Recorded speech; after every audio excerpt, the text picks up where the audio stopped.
तो स्टूडेंट्स, आज हम इस वीडियो में इन टेक्स्ट क्वेश्चन करेंगे यूनिट सॉल्यूशन का। क्वेश्चन नंबर है 1.8। स्टेटमेंट देखो क्या है। The vapour pressure of pure liquids A and B are 450 and 700 mmHg respectively at 350 kelvin. Find out the composition of liquid mixture if total vapour pressure is 600 mmHg। Also find the composition of vapour phase. देखो question में हमें क्या given है, पहले वो देखो। यहाँ पर दो लिक्विड है हमारे पास, प्योर दो लिक्विड हैं ए और बी। उनका वेपर प्रेशर दिया हुआ है प्योर स्टेट में। ठीक है, प्योर स्टेट में जब वेपर प्रेशर है उसको हम डिनोट करेंगे पी नोट से। तो यहाँ पर जो लिक्विड ए है उसका वेपर प्रेशर है, मैंने यहाँ पर लिख दिया 450 mmHg है। लिक्विड बी का वेपर प्रेशर कितना है, 700 mmHg है। ठीक है, और हमें क्या गिवन है, टोटल वेपर प्रेशर भी गिवन है यहाँ पर 600 mmHg है। ठीक है, और यहाँ पर हमने क्या फाइंड आउट करना है, find out the composition of liquid mixture. निकालना क्या है हमें यहाँ पर, कंपोजिशन में लिक्विड मिक्सचर की कंपोजिशन निकालनी है। मतलब क्या निकालना है, मोल फ्रैक्शन निकालना है, लिक्विड ए का भी और लिक्विड बी का भी। ठीक है, ये फाइंड आउट करना है। अब देखो, according to Raoult's law for volatile liquids के लिए, ठीक है, जब लिक्विड की हम बात करते हैं अकॉर्डिंग टू रोल्स लॉ, तो हमारे पास फॉर्मूला होता है। यहाँ पर हम जो फॉर्मूला यूज करेंगे ये वाला करेंगे। जो हमारे पास पी टोटल होता है वो किसके इक्वल होता है, P naught A mole fraction of A plus P naught B mole fraction of B. ठीक है, ये होता है हमारे पास फॉर्मूला। ठीक है, अब देखो यहाँ पर हमें पी टोटल मतलब जो टोटल प्रेशर है वो भी गिवन है, और पी नोट ए की वैल्यू भी गिवन है, और पी नोट बी की वैल्यू भी गिवन है। यहाँ पर हमने एक्स ए मतलब जो मोल फ्रैक्शन है लिक्विड ए का और लिक्विड बी का निकालना है। अब देखो, आपको ये चीज पता है, जब भी हम दोनों के मोल फ्रैक्शन का सम करते हैं, यहाँ पर दोनों लिक्विड हैं ए और बी, तो इनके मोल फ्रैक्शन का अगर हम सम करते हैं तो वो इक्वल टू 1 आता है। ये हमें चीज पता है। ठीक है, ये हमें फॉर्मूला पता है। तो यहाँ से हम क्या करेंगे, जो एक्स बी होगा मतलब यहाँ पर जो मोल फ्रैक्शन होगा कंपोनेंट बी का, उसकी वैल्यू यहाँ से हम क्या निकाल सकते हैं, 1 माइनस एक्स ए, मतलब 1 minus mole fraction of liquid A. ठीक है, ये हम लिख सकते हैं एक्स बी की जगह हम यहाँ पर ये लिख सकते हैं 1 माइनस एक्स ए। तो इस वैल्यू को मैं यहाँ पर पुट करूंगी, तो हमारे पास जो पी टोटल है वो किसके इक्वल आएगा, P naught A mole fraction of A plus X B की जगह मैं यहाँ पर क्या पुट करूंगी, 1 minus X A, P naught B 1 minus X A. X A क्या है, mole fraction of liquid A. ठीक है, अब देखो यहाँ पर हम जो भी हमारे पास गिवन वैल्यूज हैं उनको हम पुट कर लेते हैं।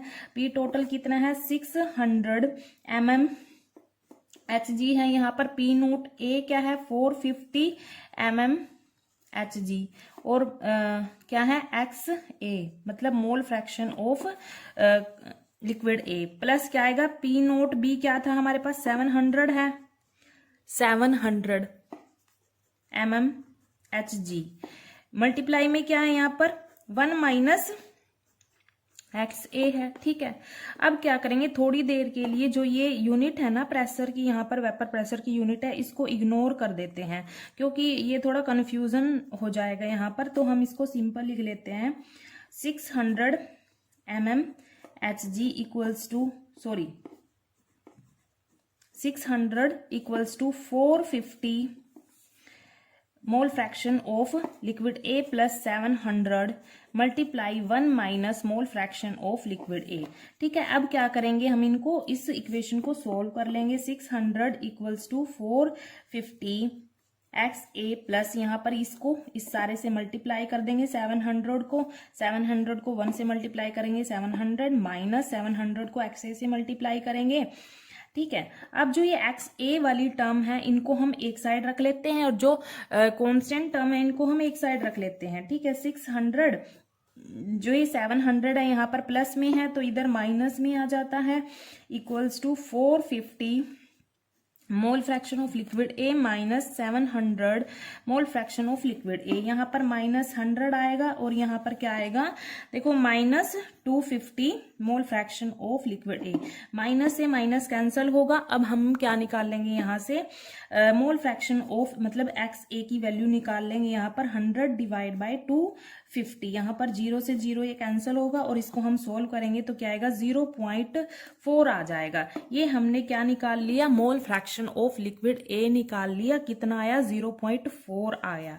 ठीक है, अब हम ऐसे ही mole fraction of liquid B का निकाल लेंगे। कैसे निकाल लेंगे, ये जो 1 माइनस एक्स ए है ना, इस फॉर्मूले को यूज कर लेंगे हम। ठीक है, तो देखो एक्स बी था जो हमारे पास, वो क्या था, 1 माइनस एक्स ए था। तो एक्स ए की वैल्यू अभी हमने निकाली, कितनी निकाल ली, 0.4 निकाल ली। तो इस वैल्यू को यहाँ पर पुट कर देंगे। Mole fraction of liquid B भी आ जाएगा हमारे पास 0.4, कितना आएगा, 0.6 आ जाएगा। ये हमारे पास आ गया।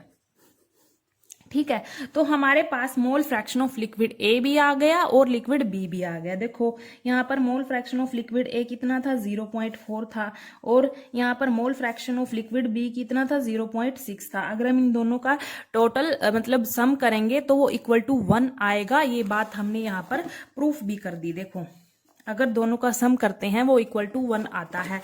इनको सम करके देख लो, इक्वल टू 1 ही आएगा। ठीक है, तो ये बात हमने प्रूफ भी कर दी। अच्छा, उसके बाद हमने कंपोजिशन तो निकाल दी यहाँ पर लिक्विड मिक्सचर की, मतलब मोल फ्रैक्शन तो निकाल दिया। अब देखो यहाँ पर एक और क्वेश्चन पूछा है इन्होंने, also find the composition of vapour face. मतलब जो कंपोजिशन है, जो मोल फ्रैक्शन है, वो हमने वेपर फेस में भी निकालने पड़ेंगे। ये हमने सिंपली निकालने हैं लिक्विड मिक्सचर में निकाले हैं कंपोजिशन। जो मोल फ्रैक्शन है वो हमने लिक्विड मिक्सचर में निकाल ली है।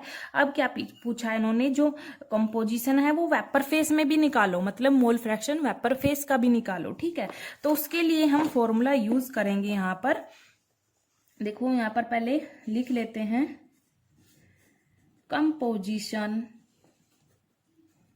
Of vapour face, composition of vapour face. ठीक है, ये निकालेंगे। तो उसके लिए हम फॉर्मूला यूज करेंगे। यहाँ पर देखो ये वाला फॉर्मूला यूज करेंगे हम। जैसे लिक्विड ए के लिए यहाँ पर जो मोल फ्रैक्शन होगा फॉर वेपर फेस के लिए हम y से डिनोट करेंगे। ठीक है, y से डिनोट करेंगे मोल फ्रैक्शन को। किसके केस में, वेपर फेस के केस में। ठीक है, तो ये लिक्विड ए के लिए जो मोल फ्रैक्शन होता है वो किसके इक्वल होता है, partial vapour pressure of liquid A divide by total vapour pressure. ठीक है, तो ये लिक्विड ए के लिए है। अब जो पार्शियल वेपर प्रेशर होता है उसका फॉर्मूला क्या होता है, vapour pressure of liquid A का in pure state multiply mole fraction of liquid A divide में पी टोटल। ठीक है, अब देखो यहाँ पर हमने अभी निकाली जो एक्स ए की वैल्यू है वो 0.4 है और पी नोट ए की वैल्यू भी हमें पता है और पी टोटल भी हमें पता है। तो उनकी वैल्यूज पुट कर लेंगे। जो पी नोट ए था वो कितना था हमारे पास, 450 था और पी टोटल 600 था। तो इन सब वैल्यूज को हम यहाँ पर पुट कर लेते हैं।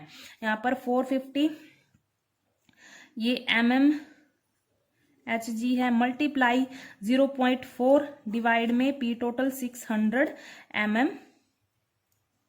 HG। ठीक है, ये यूनिट कैंसिल हो जाएगी यहाँ पर। इसको हम सोल्व करेंगे तो 180 डिवाइड बाय 600, इसको हम सोल्व करेंगे 0.3 आ जाएगा। ये मोल फ्रैक्शन आ गया लिक्विड ए का वेपर फेस के केस में। ठीक है, ऐसे ही हम क्या निकालेंगे, लिक्विड बी का भी निकाल लेंगे। ठीक है, तो कैसे निकालेंगे, इसका भी जो फॉर्मूला होगा वो होगा partial vapour pressure of liquid B divide में क्या आएगा, टोटल वेपर प्रेशर। ठीक है, partial vapour pressure of liquid B का फॉर्मूला क्या होता है, according to Raoult's law, P naught B multiply mole fraction of liquid B.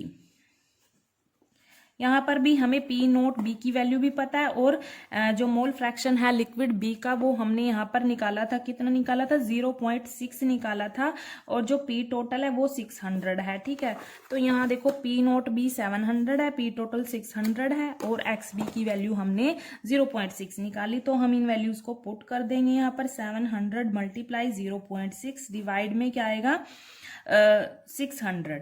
ठीक है, यहाँ पर भी HG यहाँ पर भी mmHg, ये यूनिट कैंसिल हो जाएगी यहाँ से। इसको हम सोल्व करेंगे तो कितना आएगा 420 डिवाइड बाय 600, इसको सोल्व करेंगे तो कितना आएगा 0.7।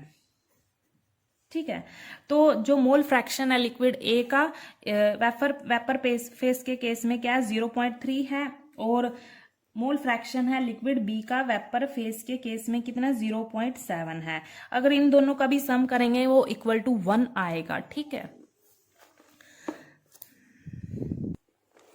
यहाँ पर भी जो यूनिट थी ना वो mmHg थी, mmHg वो आपस में कैंसल आउट हो जाती है। ठीक है, यहाँ पर ये मैंने यहाँ पर इग्नोर कर दी थी, तो वो आगे ना 2 टर्म में आ जाती है mmHg। मान लो यहाँ